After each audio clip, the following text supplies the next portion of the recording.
అదే నేను చెప్పింది. ఆ ఫామ్ హౌస్ ఓనర్ నాకు పరిచయం ఉన్నాడు కదా, ఆ పరిచయాలన్నా బయట పెట్టిదిగో ఈ సంబంధాలు ఉన్నాయి. ఫోన్ మాట్లాడితే ఇప్పుడు నువ్వు నా దగ్గరికి ఈరోజు వచ్చి మాట్లాడావు, నీతో సంబంధం ఉన్నట్టు కాదు కదా. కాబట్టి నాతో పరిచయం ఉందా, ముఖ పరిచయం ఉందా, సంబంధం ఉందా, ఏముందనేటువంటి దానికి నేను కూర్చొని చెప్తాను. చంద్రబాబు నాయుడు కూడా రేవు పార్టీలో ఉన్నాడని చెప్తా. చంద్రబాబు నాయుడు కొడుకు రేవు పార్టీలో ఉన్నాడని చెప్తా. రేవు పార్టీలో రైడ్ జరిగే ముందు వెళ్ళిపోయినారని చెప్తా. దానికి మామూలుగా ఆధారం చూపించాలి కదా ఏదో ఒకటి. ఏమి లేకుండా చెప్పడానికి ఏముంది, ఎవరి మీద చెప్పొచ్చు.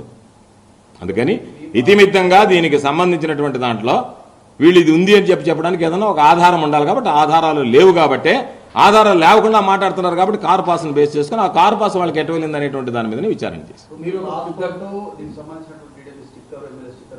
పాస్పోర్ట్ లేదు నేను చెప్పేదనే. పాస్పోర్ట్ ఉందని చెప్పాడు.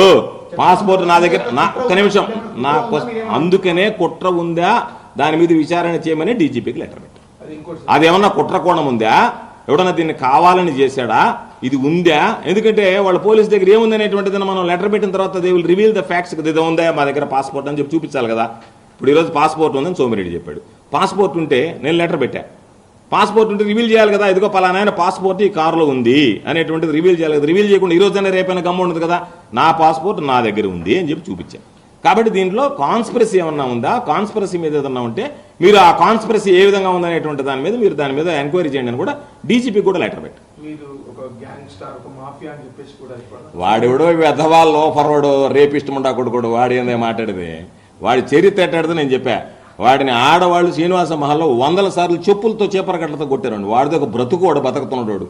మామూలుగా వాడి బ్రతుక్కి నాకు అదే నేను చెప్పింది. అటువంటి యథో బ్రతుకు బ్రతికేటువంటి వాడితో పోటీ చేయాల్సి రావడమే నా దౌర్భాగ్యం అని ఈ మీడియా సమావేశానికి ముందు చెప్పిందంటే వాడి బ్రతుకు ఎట్లాంటిది అనేది నెల్లూరులో కనుక్కుంటే నేను చెప్పే ఆధారాలతో సహా వాడి బ్రతుకు ఎంతమంది ఆడవాళ్ళు శ్రీనివాస మహల్కి వచ్చినటువంటి ఆడవాళ్ళు ఎంతమంది చెప్పులతో కొట్టారో నేను చెప్పేది ఆన్ రికార్డ్ చెప్తున్నా. రోజ్ ల్యాండ్ లాడ్జీ అనేటువంటిది ఉన్నప్పుడు ఆ రోజ్ ల్యాండ్ లాడ్జీలో రైడ్ చేస్తే పట్టుబడితే వీడిని తీసిపోయి 4th టౌన్ పోలీస్ స్టేషన్లో పెడితే పాపం పెద్ద ఆయన నల్లపరెడ్డి శ్రీనివాసరెడ్డి గారు మంత్రిగా ఉండి ఆయన బతిమలాడుకుని విడిచిపెట్టాడు. వీడి చరిత్ర అట్లాంటిది.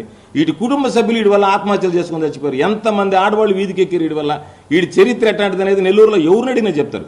నేను చెప్పింది ఏంది, వాడి గురించి ఒక ప్రధానమైనటువంటి పత్రికలో వచ్చినటువంటి వ్యాసం చూపించా. ఇదిగో వీడు మత్సుకి వీడి వెధవతనం ఇది, వీడి క్యారెక్టర్ ఇదే అని చెప్పడానికి. వాడి క్యారెక్టర్ అదా కాదా అనేటువంటిది వాడిని ఎవరిని అడిగినా చెప్తారు. కాబట్టి ఏదో మామూలుగా మాట్లాడడం కాకుండా వాడి క్యారెక్టర్ ఏందనే దానికి ఆధారం చూపించా. నా క్యారెక్టర్ ఏందనేది వాడి మాటలతో కాకుండా ఆధారం చూపించమని అడుగుతున్నా.